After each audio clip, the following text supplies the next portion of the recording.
What is going on, y'all? Robert Sykes, KetoSavage.com, and we've got myself, obviously, and the one and only William Shewfelt. He is in the building. How are you, man? I'm doing good, man. Thank you for having me. Absolutely. So this is the second time you've been on my podcast. Yeah. And you're here in person, which is why we're doing a video. So if you're listening to this, it's on YouTube. If you're watching this, it's on the podcast. William's also going to put this on his podcast. Yeah. So whoever you are, wherever your audience is, you'll be able to see and listen to this amazing show. Since he's here in person, we're going to make this like a longer format, 2-part series, and we're going to dive into a lot of background, foundational stuff with this first episode, and then really dive deep into some of the controversial topics within the nutrition and keto space on the second episode. But we'll probably do a lot of stuff on the fly, too, because we're just having a conversation here. Yeah. So, without further ado, how are you, man? I'm good, dude. You guys have been great hosts so far. So, Appreciate that. I've really enjoyed coming in here. It's my first time in Arkansas, and I'm enjoying it. I really didn't know what to expect with Arkansas. Yeah. And to be honest, I didn't know where it was on the map. I kept confusing Arkansas and Kansas. Really? Yeah, which is ridiculous because one's not even a state. Well, Arkansas, people do call Arkansas Arkansas, so don't ever do that. Arkansas. It's People Arkansas all the way. Yeah, it's weird, man. Yeah, but no, y'all have been amazing hosts. We've had a really good time so far. We actually, yesterday, favorite part of the trip so far. Actually, that's not true. There's a lot of fun things. But we went on a really great hike yesterday where we just got to chat, chop it up, just get to know each other, and just get a really, really great view at the end of that. I enjoyed that. I enjoyed learning how to shoot a bow. That was fun. I've never done that in my life. Yeah, you've been here for, I guess, you came in about, 9 o'clock yesterday morning. Yeah. And so you've been here for over 24 hours. We've done a lot in 24 hours, man. Like we packed hiked Pinnacle Mountain. That was like I don't know how far of a hike that is, probably about 1.5 miles, but pretty much a vertical ascent up the mountaintop. We hiked, we trained. Yep, we trained. I got a good workout in yesterday. We're about to train back after this podcast. Got a run in this morning. And then we've been shooting the bow, eating steaks every day. You can't go wrong, man. Yeah. Can't go wrong. It's been good, man, and I'm learning a lot. Yeah, we've been talking shop. Yeah. We even got you out there making some bricks. Yeah. So lots of highlights for sure. We'll have to do this a lot more often, man. I'm excited about where it's gone so far, and we're just getting warmed up. Yeah. So let's dive in a little bit to. I'm trying to think what would be the best for the listeners and the viewers of this. I think if we just dive into our backgrounds, because since this is going on both of our platforms, we can kind of do a little bit of like background. When I had you on here before, we dove into what motivated you to be into the health and fitness community. Like you're the Power Ranger, Red Ranger, so we talked a little bit about what brought you into the acting career. But kind of just flesh out a little bit more of your beginning story, I guess. Let's just dive into that a little deeper.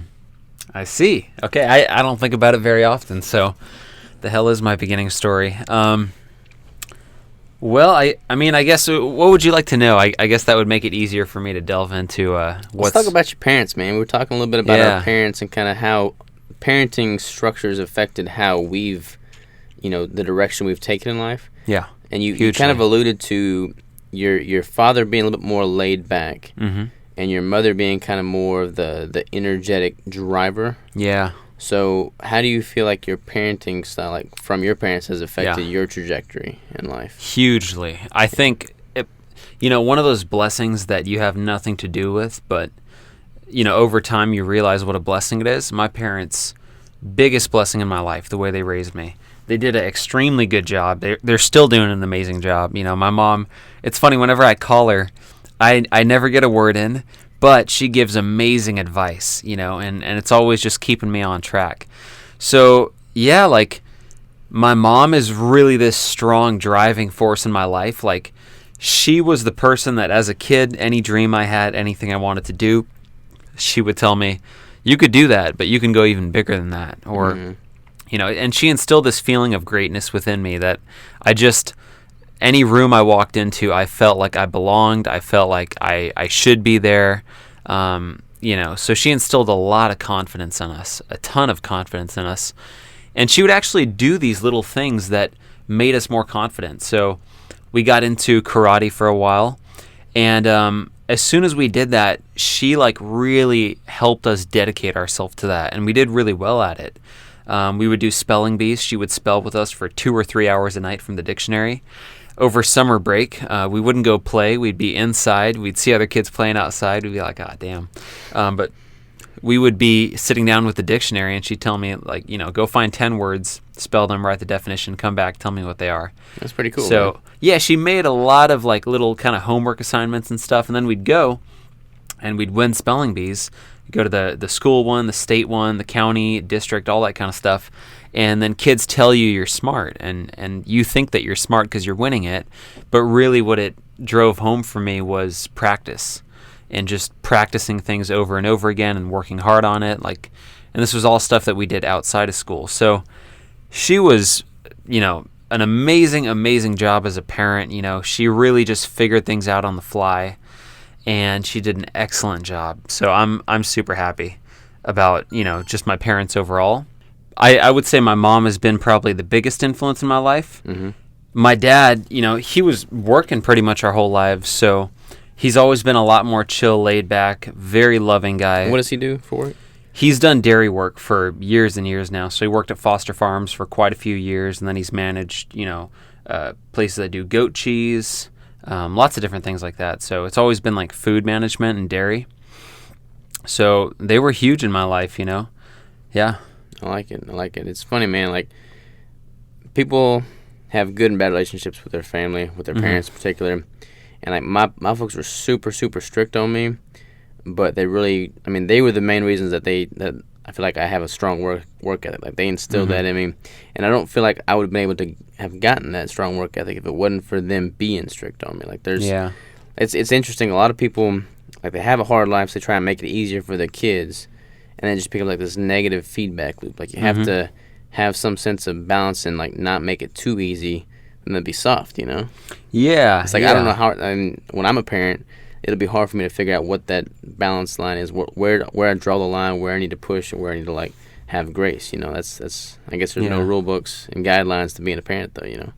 I think you simply have to set up challenges that they have to overcome. And that can be in a variety of different ways. You can put your kids to work. I know a lot of kids do chores. We never did chores at all, and for some reason, our mom just thought, focus on academics. The challenges she set up that we kind of had to work through and overcome were all academic. Mm-hmm. It was always, we were pushing really hard in school.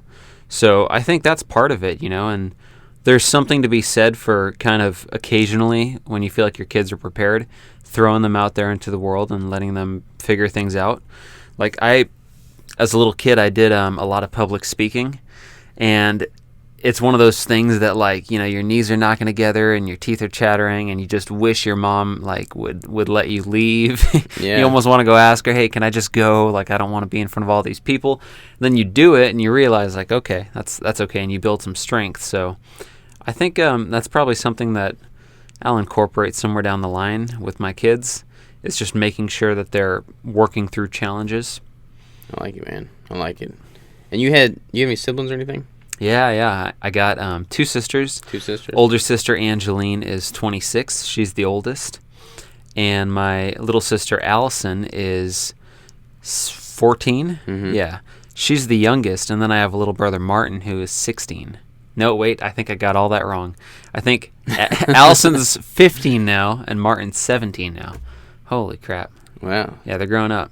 That's crazy, man. Yeah. I've got just the one younger brother, and we were totally different growing up, but now that we're both out of the house and have kind of like figured out what our path is in life, we've gotten closer and closer together, I think, because we're I don't know, you butt heads with your siblings, and then you get out in the real world, you figure out that the things that you learn growing up has positively impacted or negatively impacted, depending on where you're coming from. Yeah. Your path in life, and once we recognize that and kind of figured out what that path was, it's like we've gotten closer to each other, which is pretty cool. Yeah.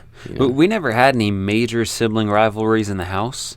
I know growing up I was like pretty hot-tempered, which it's funny to me now because I'm not like that anymore, but as a kid, like, I was very energetic and pretty hot-tempered, so I was the one that would kind of blow up or snap at somebody. But there was never really any sibling rivalry. I do find now that I'm out of the house, though, I feel like their respect for me has increased, which is kind of nice, That was like one of the things that I wanted to do when I left for college, which was it just feels wrong to go and get all this freedom and then to go back home and all of a sudden you live under your parents' roof again. Like, it just didn't make sense to me. Right. It's like you just left the nest. Why are you going back? So every summer, one of the things I would try to do is get internships. And I would just make sure I'm always working an internship or doing something. And that got pretty tough some summers, like especially the last summer, because the internship wasn't really paying. Mm-hmm. So it got real tough and close there, and I was living off Pop-Tarts and stuff like that. But it was fun. All those things are kind of fun. Yeah, there's a lot to be said for that, man. Like, I think it's important that everybody be just like super broke at some point in their life, because then it makes you appreciate when you do have money.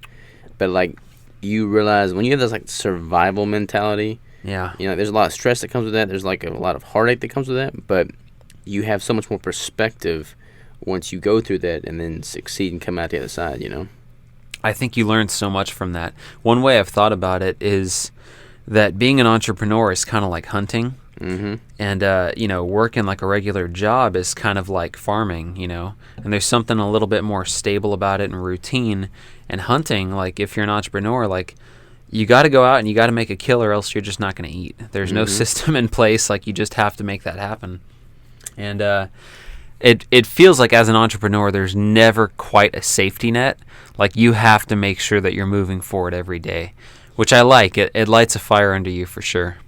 I feel like a lot of people, they'll try and build a business while staying under the corporate veil of something they're currently doing, which there's nothing against that. Sometimes you just have to, take what time you have, carve that out, and start building, with the time you do have. Mm-hmm. But when you cut that safety net and there's like, sink or swim mentality, you start seeing opportunities in place you never would have had you stayed there and had that safety net, because you just, like when you're in that sink or swim scenario and you either have to figure it out or you fail, then you start getting real creative real quick.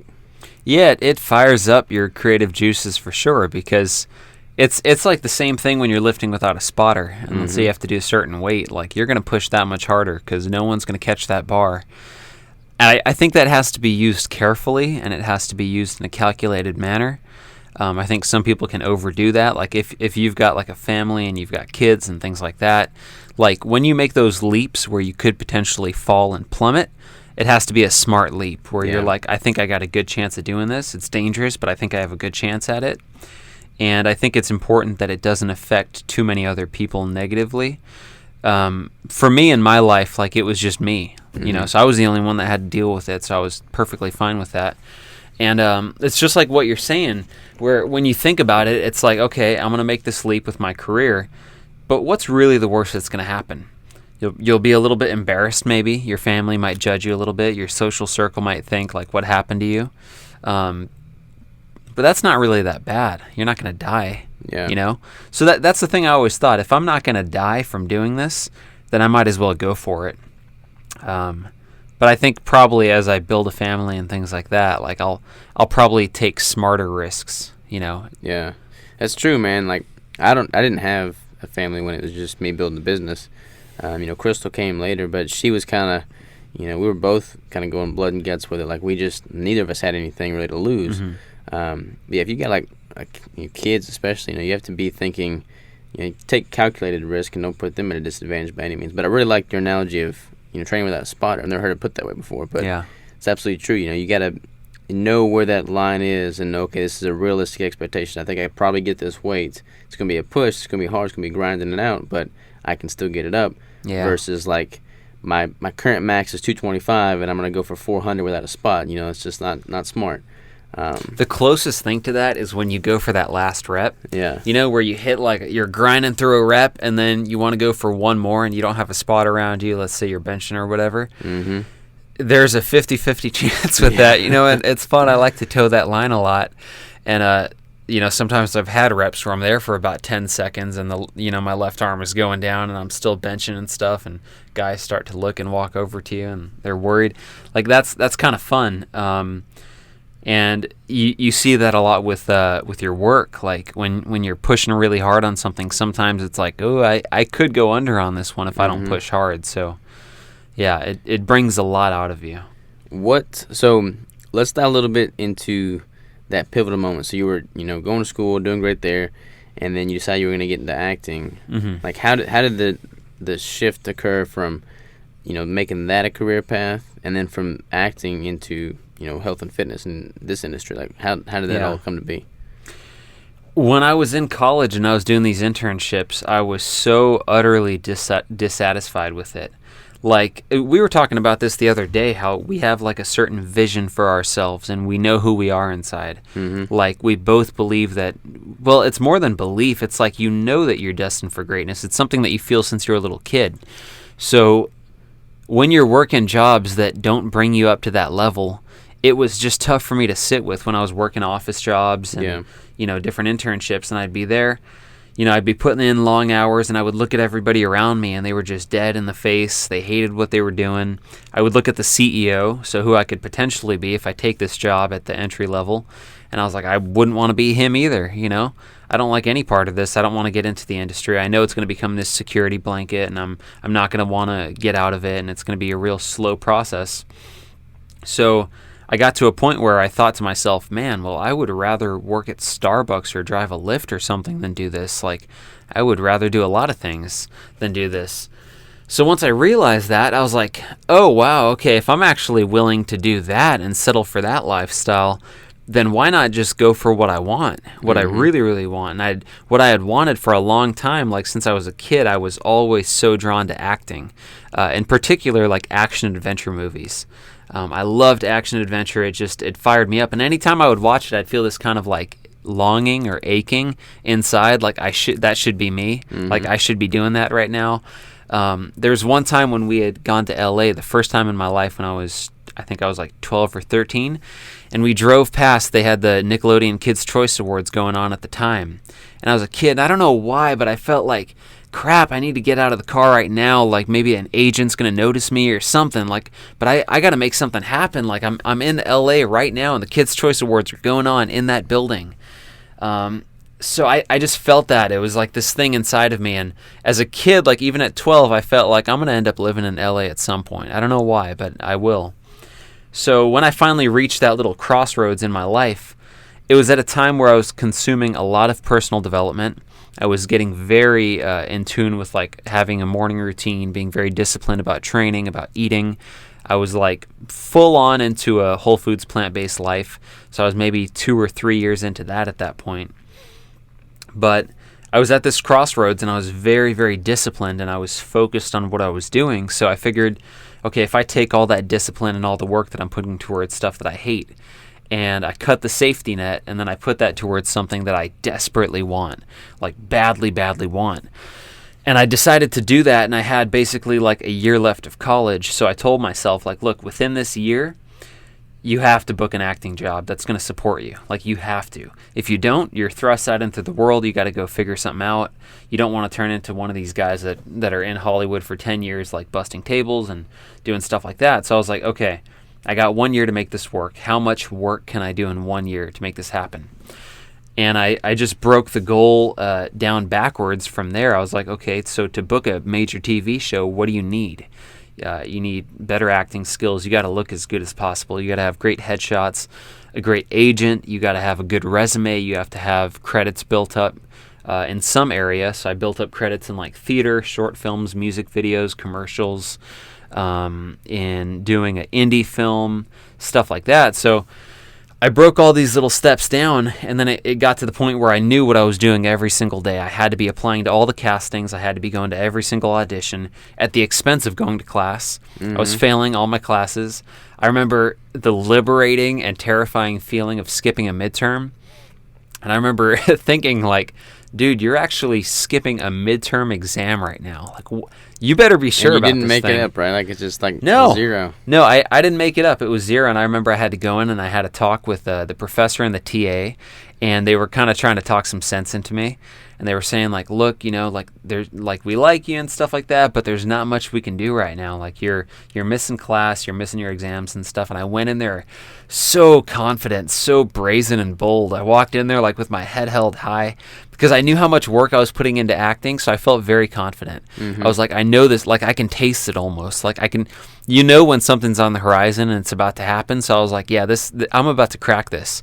So I walked in there and I was just way too relaxed, and it might have been a little arrogant.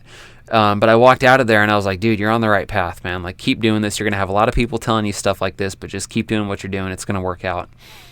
And then when we went off to summer, I remember thinking, like, I'm never going back to UCSD. That's crazy. Like, I didn't even tell anybody. I didn't say bye to everyone. It was just like, everybody thinks I'm going to be back next year. I'm not going back. So that summer, I'm doing the same thing. I'm working every day. I'm like living by myself in this little apartment. And eventually, you know, all of these things kind of snowballed over time. And I just figured if I took enough shots, I thought of this as like a half-court shot or something. I was like, if I take enough shots, I'll make one of them. And that's all I got to make. If I make one, I'm good. So I took enough shots that year, and finally, like, I sunk the big one, which for me was the Power Rangers gig. And the thing was, like, when I booked that, I didn't even have, like, the feeling of exhilaration that I thought I would have, because every single night I would visualize that so clearly, being on set, walking through, you know, New Zealand, Auckland, walking around the streets, thinking back on myself in the situation that I was in, like, very, very clear vision. So when I booked it, it was like, okay, so this is all part of the plan. Like, what comes from here? Like, what do I do next? So I kept going with it, and I was there. We filmed that for 9 months. It was a great learning experience. You know, we did a lot of work on that series. It was a lot of fun, a lot of learning. And then I went back, and the transition to health really began when I was having, like, health was the limiting factor for me with a lot of the stuff I was doing. Because you're still doing plant-based at that time, right? I was still doing plant-based, and I was, like, I didn't have energy, so I would try to push myself really hard every day, but I was constantly hungry, bloated, gassy, had no energy, and over time, I was starting to, like, lose lean muscle mass, and I was starting to put on more and more body fat, and I was thinking, this is so weird. Like, as a kid, I was the guy that could never eat. I just never wanted to eat, and now all of a sudden, I'm, like, starving. I felt like I could out-eat anybody. So I was at this point where I realized, like, I got to figure my health out, and that's where I got really, really obsessed with studying nutrition. And as soon as I learned about keto, I started studying that a lot, just podcasts nonstop, articles all the time, like, literally on set. In between scenes, I'd be reading, like, articles from all kinds of different folks, just studying it all the time. I spent more time studying health, probably during the latter half of Power Rangers, than I did, like, actually with the lines. Because I just remember thinking, dude, you're fatigued, man. Like, you can hardly do crap during the day because you're just so damn tired. Like, this sucks.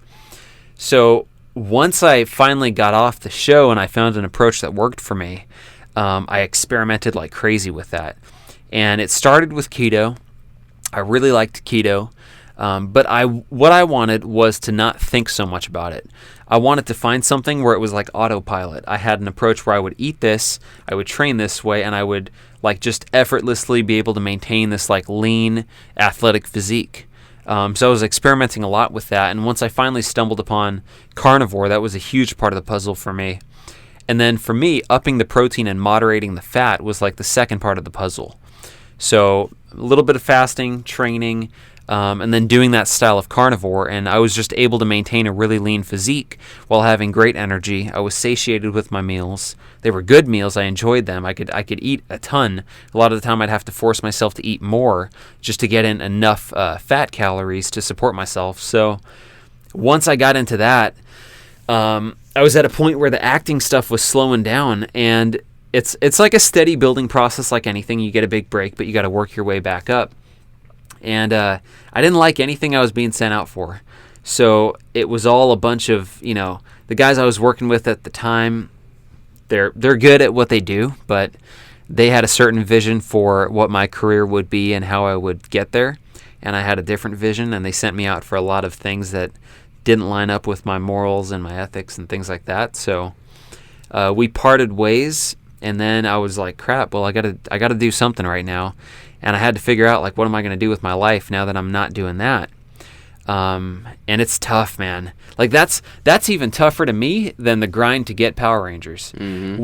when you've got like a burning fire under you and a clear purpose, and there's only one thing, and you're like hell bent on it, it can be hard, but it's like you know what you're doing. Right. Like you're on fire for that. But as soon as that one thing, it's like you've been led out into the middle of the ocean and you've been following this star, and then the star disappears and you're like, holy crap, look at all these waves around me, like I am screwed. So I was like in that state where it was like, well, I don't have a job, you know. After all the agents and taxes and all that kind of stuff, I took away a small percentage of what I made. I was like, okay, well, I got to live off this, but I also got to make something now. And meeting Chelsea was a huge change in my life when I met my girlfriend Chelsea, because she really helped me change my mindset around like limitations. So to me, I thought, you know what? Well, if you got to end up like homeless or starving, or if you have to go get a food service job, which I didn't want to do at all, I was like, okay, well, that's what you got to do. That's what you got to do as an actor. And she's like, but why? Like, you love this health stuff. You're obsessed with it. You talk about it all the time. You know what you're talking about. Why don't you start putting out content around that and maybe release an ebook? And that could turn into something. You know, that might open up opportunities in some area. So I started doing that. And that just started building, and then I started a YouTube channel, started working on that. I started changing my Instagram content to be more related to nutrition and training, and it just kind of built up from there. So it's been a really slow and steady growth for the past year and a half, I would say. Did you have any of those platforms while you were focusing on the acting, or did all those No. social media platforms come afterwards? Yeah, I would post on Instagram once a month, and that was pretty much it. Mm-hmm. I didn't touch YouTube. I didn't touch podcasts. None of that stuff. So there was a lot of, like, I was just telling you this yesterday, but I'm so glad that I encountered some of those hurdles in acting, because one of my long-term goals and dreams is I want to become like a multifaceted business person. I want to have like these different ventures that I'm working on and you know, making money from. And I wanted to do that after achieving success in acting. But the thing is, after you've achieved success in acting and you're making money, you're not really touching that money. You've got people handling all of that, and you're very hands off. Most actors don't even want to, know any stuff about that. So it's kind of cool, because right now I feel like I'm developing all of those skills that will serve me down the line as I expand what I'm doing and what I'm building. So I think it all just lines up. It's just the path to get where I'm still headed, that long-term vision, is different than what I thought it would be. But that's life, so yeah, I'm happy about all of it. I think you'll be way better off for it, man. Like, yeah, being able to, we were talking about this the other day too, if you, like with anything in business, like if you're constantly relying on, if you're outsourcing things, if you're delegating things, but you have somebody else doing things that you have no idea how to do yourself, yeah, like if for whatever reason that goes south, you're pretty much lost. Like, you're up a creek with no paddle. Whereas if you have a super solid foundation and know enough about every single aspect of your business, your branding, everything, then no matter what, you can know enough to correct course.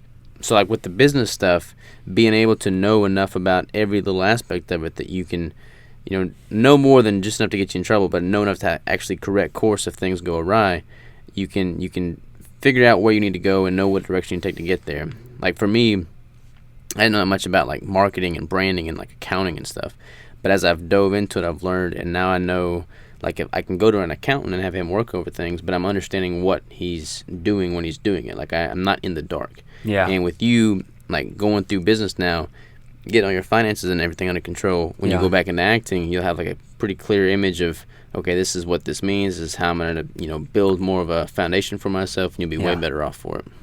Yeah, it's going to be huge, just being able to understand a contract or understand what sort of deals you're getting yourself into. So all of that, like, it's all building up right now. Everything that I'm doing, though, I can kind of see how it's going to serve me in the future, and how it all ties in. So I'm enjoying it all, man. Like, I'm having a lot of fun with this.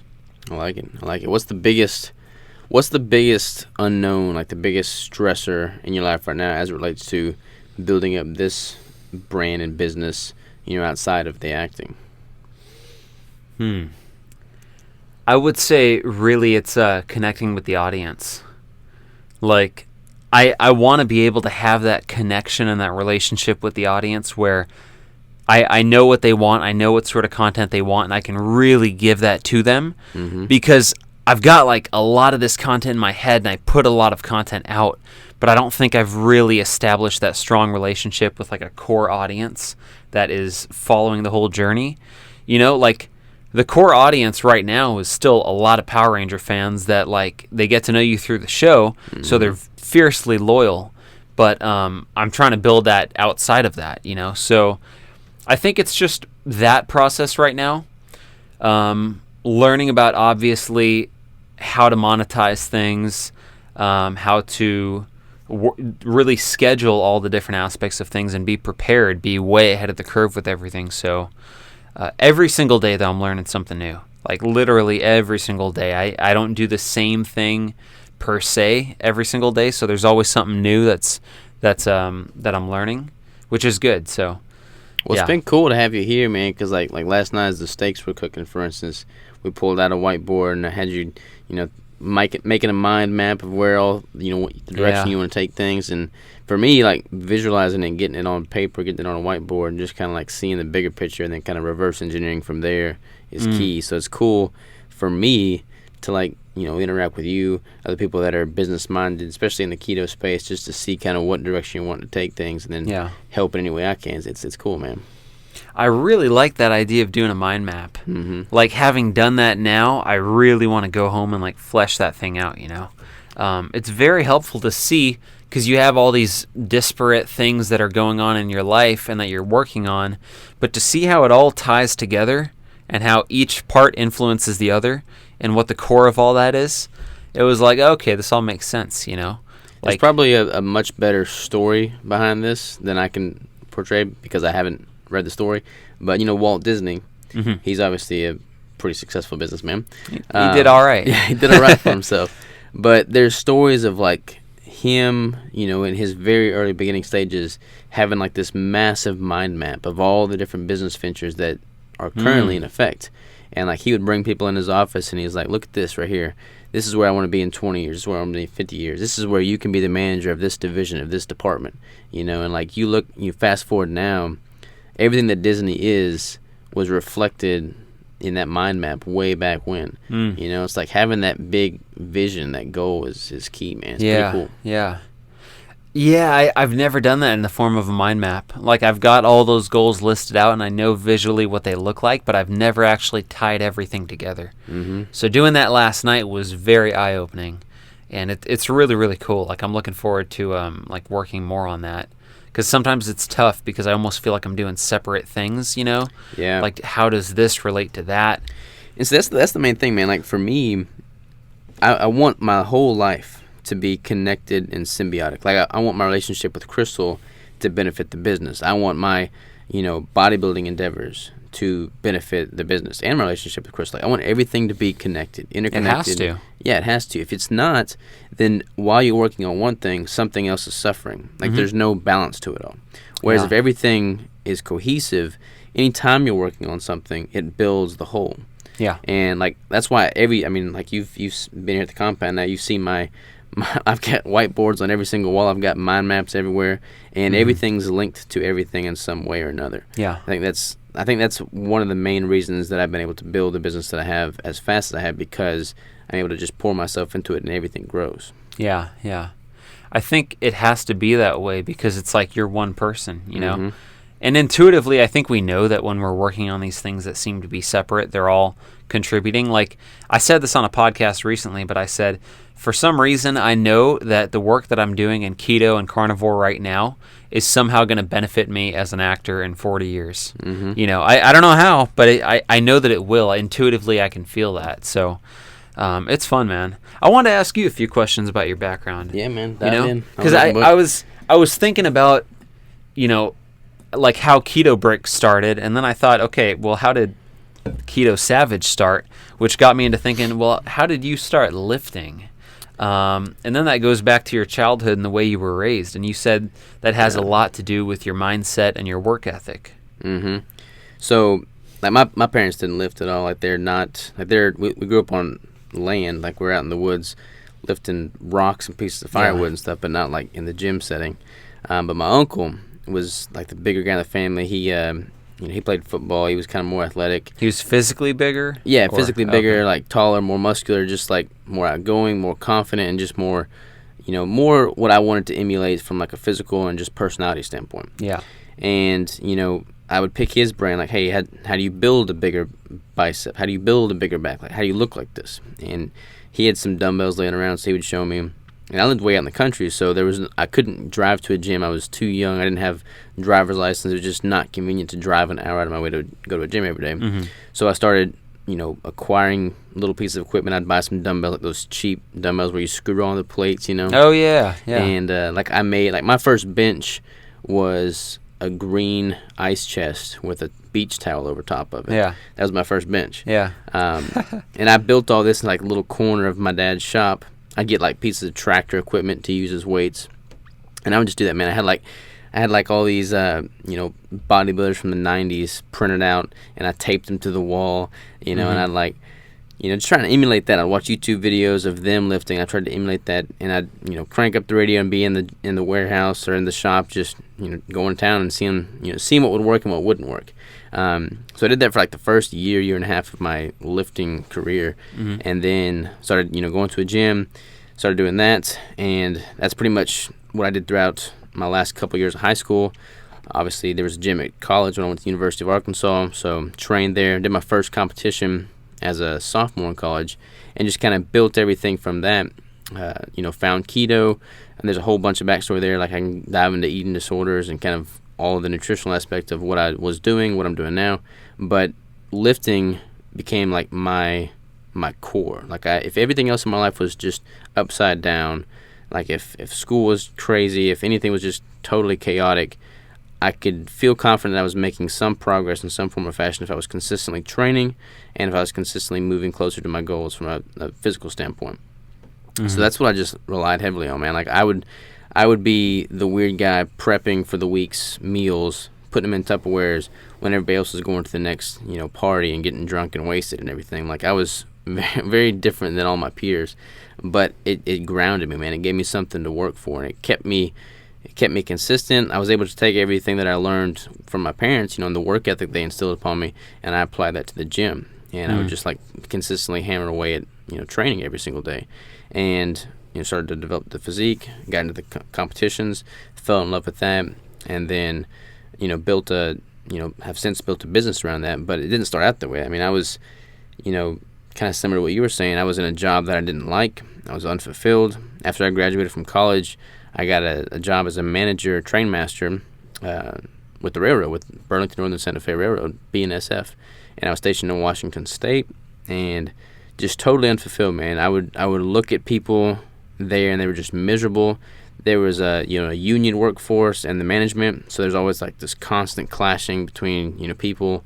Nobody could find common ground. Everybody's miserable. The upper management, like the CEO, it's just not good, man. Like you look at what the best possible outcome is if you stay with the company, it's it's still not good. You know? Yeah. So I'm like, well, shoot, I'm going to figure out something else to do. So I started getting into real estate. I'm like, I'm going to invest in rental properties and become like a real estate mogul. So I started trying to do that. I got my real estate license while I was still with the railroad, and I was trying to take my savings from the railroad and start buying multifamily homes, like fourplexes and whatnot. And then as soon as I found one, and I put an offer in it with my business partner that was also with the railroad, like he and I both wanted to get out of the railroad. As soon as I put an offer in that place, they gave me a promotion, the railroad did, but it was like a mandatory relocation promotion. Like they said you have to basically move to Gillette, Wyoming.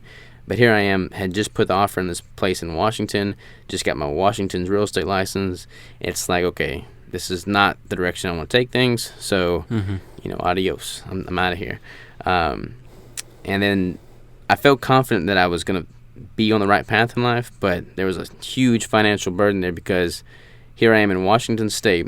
I'd bought a house when I moved there and had a mortgage and had put all my money towards this real estate, and I didn't have much of a savings. And before you know it, I'm broke. I'm super broke, like $30,000 in credit card debt broke, $150,000 in mortgage broke, and then $30,000 in student loan. Like I was $250K in the hole when it was all said and done, and I was freaking out, man. Like I didn't know what direction I was going to take things, and I felt lost. Like I None of my family was up there.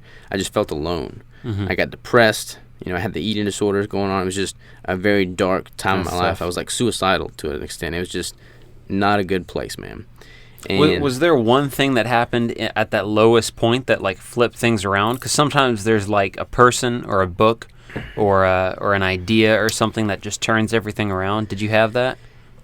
I don't know, man. It's just a bunch of compounding variables. Because at some point in there, the house that I bought in Washington when I first moved there was 2 blocks down from Crystal's coffee stand that she was working at. So that's where I met Crystal, and she was the first girl that I'd ever had a relationship with. I never allowed myself to talk to women through high school and college for a lot of different reasons. One, because I never felt like I wanted to establish myself as an entrepreneur and be a successful businessman before I was going to allow myself the freedom to talk to somebody and build a relationship. Like I wanted that to be secondary and establish myself in a foundation first.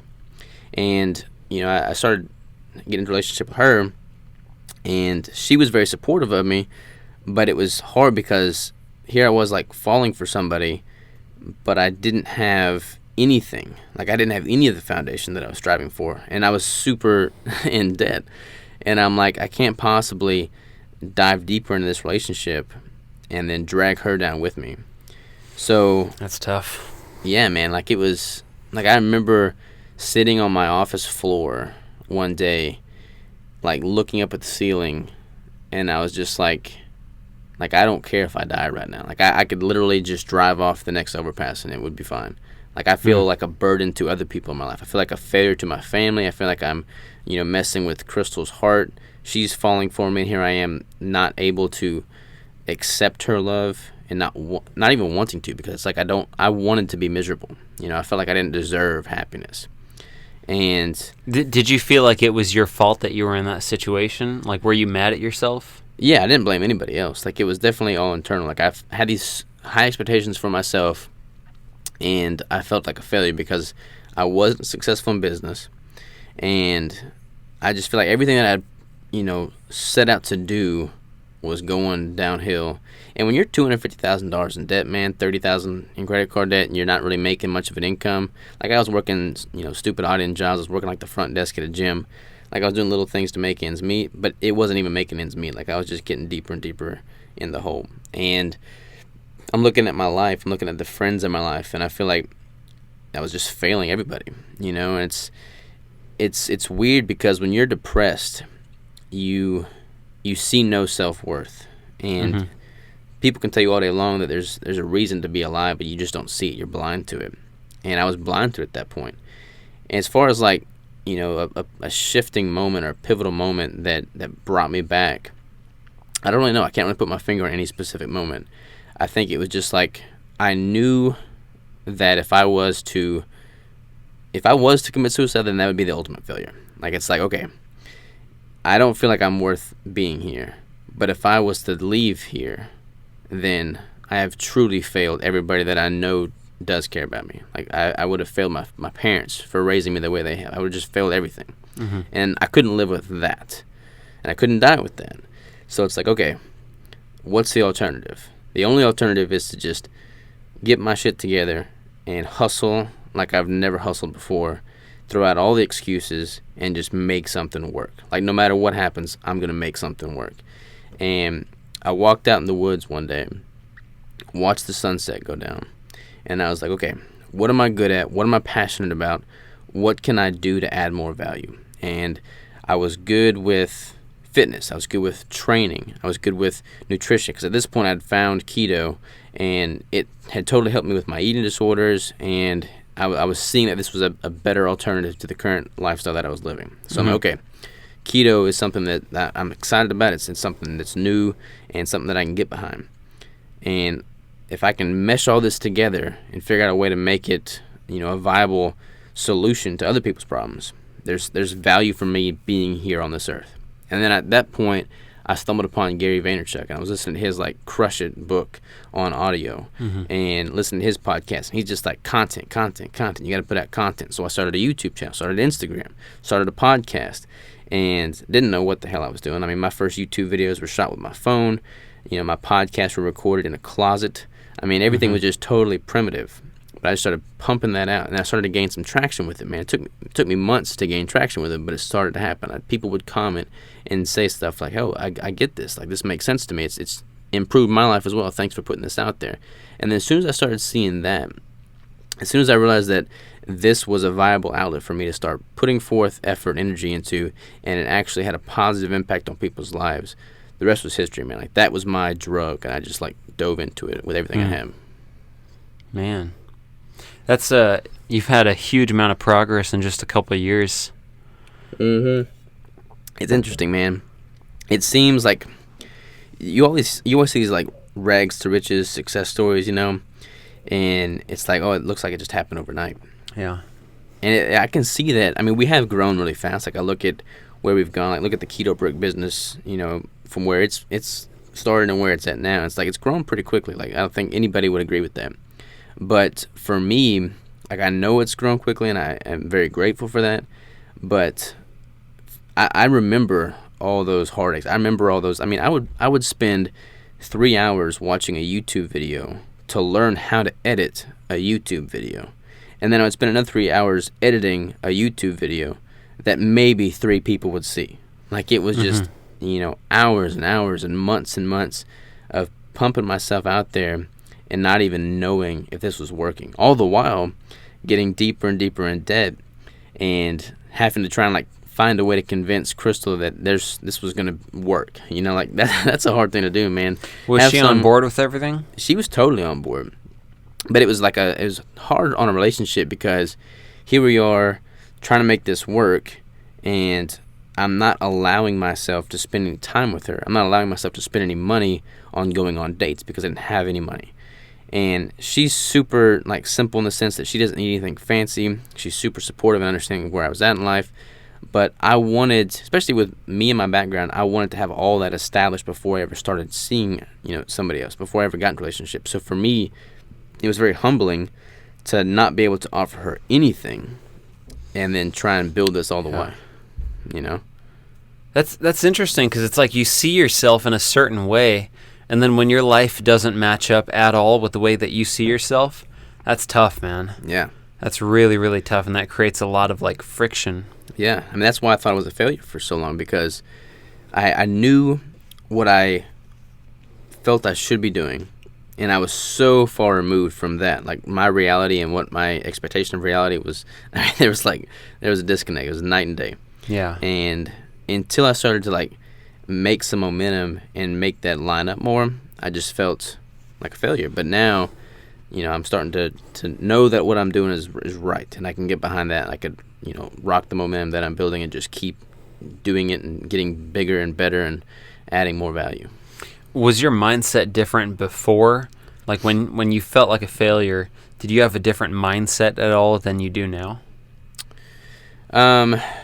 Now I just have a lot more gratitude now, because anytime we sell a keto brick, anytime somebody, like, sends me an email, you know, I'm just, like, overwhelmed with a sense of gratitude, because for someone to take time out of their day to give me time to watch a video, to listen to a podcast, for someone to take money out of their pocket and buy a keto brick, like, that just touches me in a way that I don't even think I could describe in words, man, because there was a time in my life where I felt like I had no purpose and nobody cared and I was worth nothing and nothing I did mattered, to be at a point now where, like, I can put out a YouTube video or I can record a podcast and people actually care enough to listen or care enough to watch or care enough to buy. Like, to me, that is like I owe my life to everybody in this space that supported me, and I just have a overwhelming sense of gratitude now that I never had before.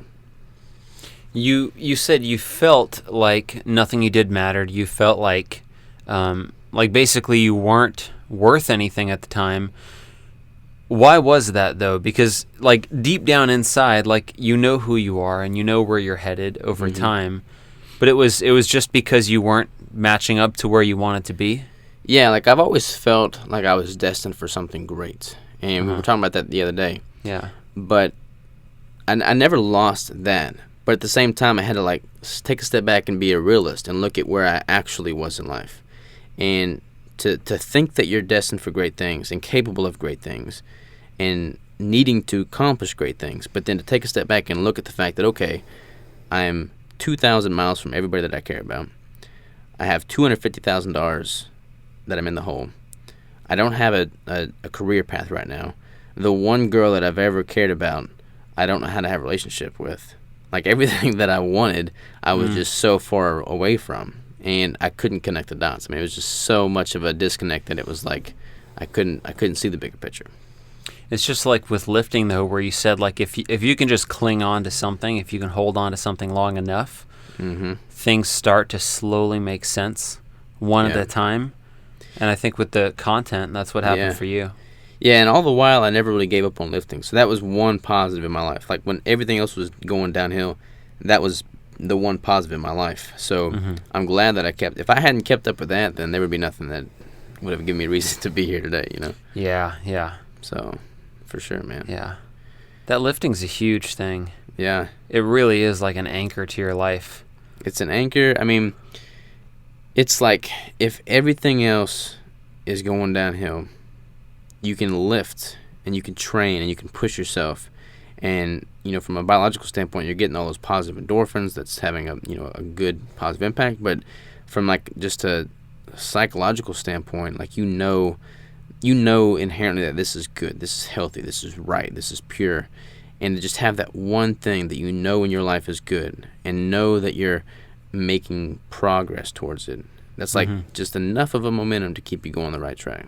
Yeah. I like that. Yeah. It's something to hold on to. Absolutely, man. Now, one of the things we talked about on the old podcast was the fact that, like, we both had some pretty tough self-confidence issues. Like, for me, it was mostly in high school. And that had a lot to do with, like, skin issues. And that affects you mentally in a big way. That, like, it's deep. It's very, very deep mentally, the way that affects you. That, like, people wouldn't see it, but you can feel it inside. For me, that like, affected the way that I interacted with people for a long time. And it took me, like, 4 or 5 years to actually realize that was done, you know, and that I wasn't that person anymore. What did you deal with that, and how did you overcome that? With regard to, like, the acne? Because we both had it. We talked that we both had suffered really bad from acne. And it's funny because I feel like the way you and I interact in a crowd of people is pretty similar. And I pointed that out yesterday as we were driving. But we have more of a, like, we listen more than we talk. Like, we sit back, we listen more than we talk, and we don't speak unless we have something that's super intelligent to say. You know, like, we're just more observant. I think that's a good thing. Like, I think, you know, it's better to be that than the other end of the spectrum.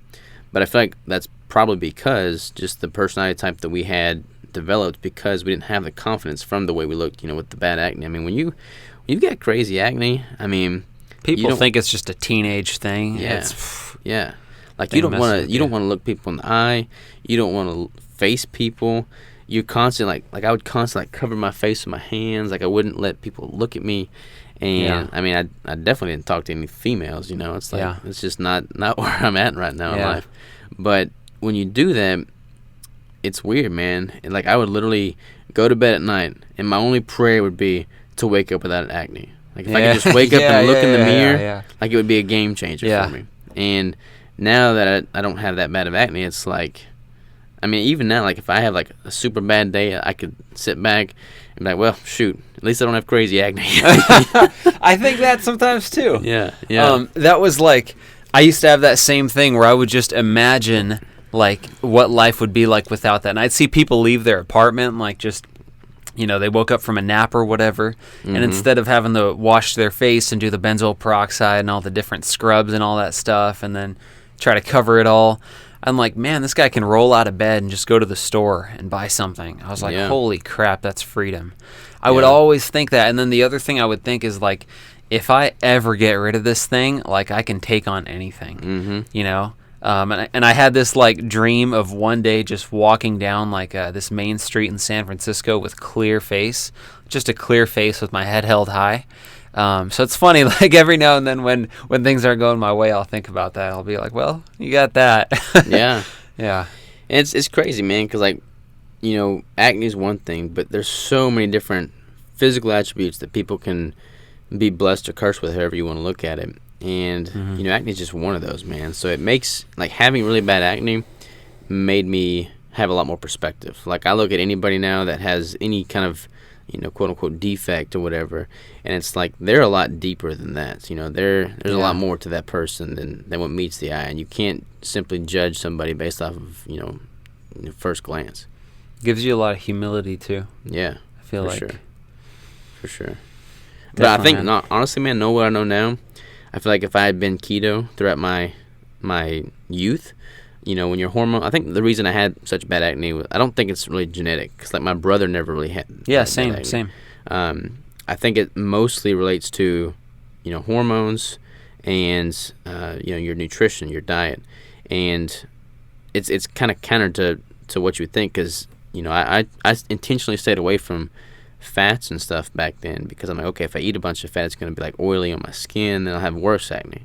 If I had just upped the fat the whole time and eaten good quality, wholesome ketogenic foods when I was, you know, in high school, I probably wouldn't have had near the acne I had. Yeah. You know? I often think about that because I went on Accutane for like 9 months. Yeah, I did too. Yeah, that thing's rough on your body, on your bones. Yeah, that's... Ooh. You get up in the morning, you feel 90.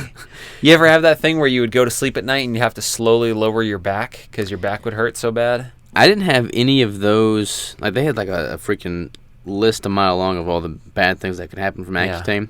I didn't really have any of the stuff that they said, but I had like crazy dry skin, especially like mine was like a 3-month cycle. And then I had to repeat that. But like the first month, nothing really changed. The second month, you just look like you're shedding your skin. You look like a just snake flaking that's shedding. Yeah. nonstop. I remember one time, you know, you're super self-conscious in high school, especially if you got bad acne. You don't want anybody to see your face. And I was in the second month of taking this Accutane. I was in the lunch line, and I'm trying to, like, you know, look the other way from everybody. And then it's like Robert, his name was Robert as well, but he's kind of like the class clown. Oh, God. He turns around and looks at me, and he's like, "Damn, boy, you got leprosy?" And I'm like, everybody starts laughing and pointing, and man, it was rough, man. High school was brutal. High school is brutal. That's tough when that happens because you kind of try to laugh along with it, but you're hurting so much inside. You're like, oh, God damn it. I'm going to have to figure this thing out. Not good. I remember getting out from under the squat bar, and I would have to slowly go, because my there's no lubrication with your joints. Yeah. So my spine would be like pressed up. All compacted and everything. You know what I think actually was a huge contributor to my acne? Lifting, strangely enough. Really? Yeah, so not lifting in and of itself, but it was nutrition, and at the time I was so focused on eating as much as possible. So I would read about these guys and how much they're eating, and the fact that like they're not always eating clean food sources. You got to eat as much as you can. You got to eat big. So I would do like that whole stupid seafood diet where it's like you see it, eat it. So I would try to eat as much as I can, and I remember like I would drink a gallon of milk and all this kind of stuff. And the more of that I did, the worse my skin got. And then I just got to a point where it just stayed bad all the time, no matter what I was eating. And I think about that a lot now, too. Like, if I knew what I knew now, I think I could have completely cleared my skin in less than a month with food, fasting, exercise, sweating, all that kind of stuff. But, yeah, you know, you don't know. It's crazy, man, because, like, when I had really bad acne, and there's, like, no pictures of that because I wouldn't let myself, you know, take any pictures or anybody take any pictures. But you fixate on that so much. It's your whole life, Yeah, it's your whole life. That's literally like you are blind to everything but that. And like, I know what I know now about nutrition, and same as you just said, if I had known that then, I don't think it would have been near the issue it was. I wish like I could just line up all the kids, teenagers that have crazy bad acne. Yeah, and I'd be like, look, I'll make a special podcast designated just for you. Just listen to it. Yeah. You know, like I was doing all kinds of stupid remedies. Yeah, same. And I spent all kinds of money. Yeah. Like over the counter, and then like, you know, pharmaceutical stuff, like prescription stuff. It's like I could have just negated all of that if I had known what I know now. So like, you ever go on acne.org? I would say all the sites, like, there's some stupid stuff, man. Dude, there was one about, like, how you'd, like, piss in a cup or whatever and use it as a face. And I remember thinking I was this close to doing it. I was like, if that's going to do it, man, I'll piss in a cup and wash my face like, with it. You would literally do anything. You'll do anything, yeah. So I used to ask myself this question. I was like, if somebody said right now, like, you have to cut like a couple fingers off, but you're gonna have clear skin, would you do it? And I would think about it, and I'd be like, yeah, Yeah. I would much rather have a face that's clear and a few less fingers, Mm-hmm. I was like, damn, man, that's pretty ridiculous. Yeah, man, it really does become your whole world. So, like, Yeah. any parents listening to this podcast, if your kids got crazy bad acne, tell them about keto. Can we just give them like 5 quick tips? Like, I'll just give them my 5 quick tips right now. Shoot, man, about what you got? what I wish I had known back when I had really, really bad acne. The first one, I wish that I had known to cut out basically all carbs. Mm-hmm. So it doesn't matter if it's fruit or whether it's a starchy whatever, just cut all the carbs out. Yep. So now you've limited that down to animal protein and fat and maybe some non-starchy vegetables. So you cut your diet down to that very, very simply. So tip number 2 for me would just be fasting. Mm-hmm. I think fasting and the autophagy and clearing out a lot of the crap that's in your body, I would definitely have incorporated fasting back then, because I was eating, cereal with a bunch of milk and sugar and all that kind of stuff in the morning, constantly eating. So I'd be fasting, and then I would be consuming only non-starchy vegetables and meat, protein, stuff like that. No carbs. Third one I would recommend is throwing in some of the superfoods in there. So throwing in like the egg yolks. I would make sure I'd have egg yolks in my diet. I'd make sure I'd have some beef liver in there. Mm-hmm. I'd probably have some like oysters in there, some salmon. Just good sources of omega-3s, of vitamin A from the beef liver, because Accutane is extremely high dose vitamin A. And so is liver. Not nearly as high, but it's like, you get some liver, it's like 391% vitamin A or something like that. So that really helps pull back on the sebum production in the skin so that there's less for that bacteria to feed off of. So you don't get that like constantly greasy look. So I would be doing that definitely. And then I would actually probably be doing things to de-stress myself. So my mom would always tell me like, oh, you just have that because you're so stressed.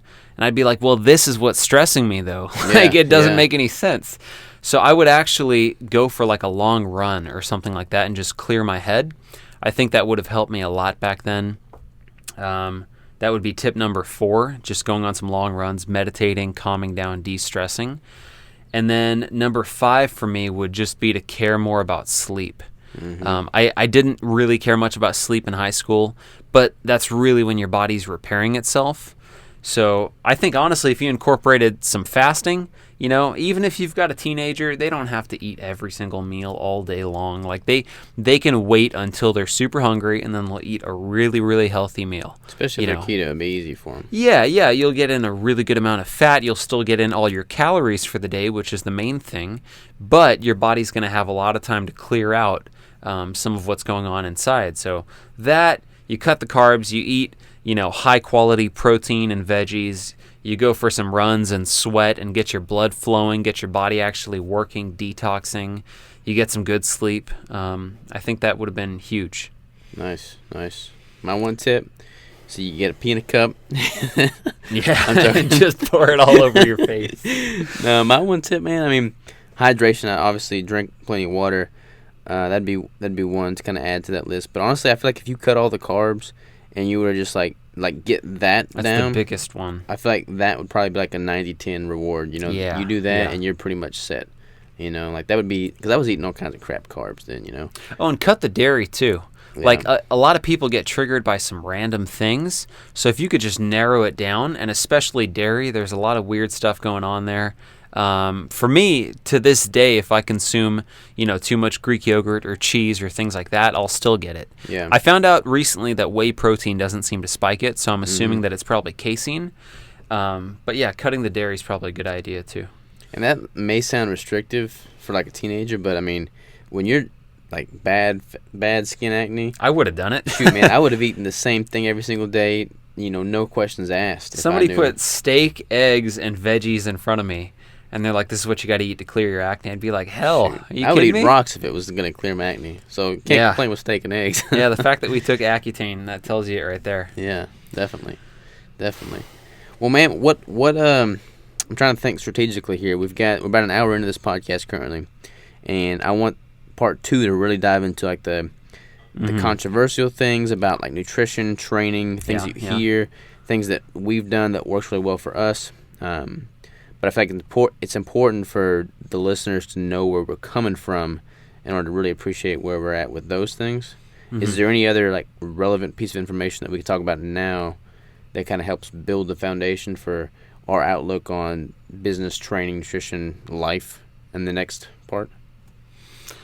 I think relevant to that, not necessarily, but one question that I would like to ask you that I think would be cool for all the listeners, cool for me too, is like your long-term mission.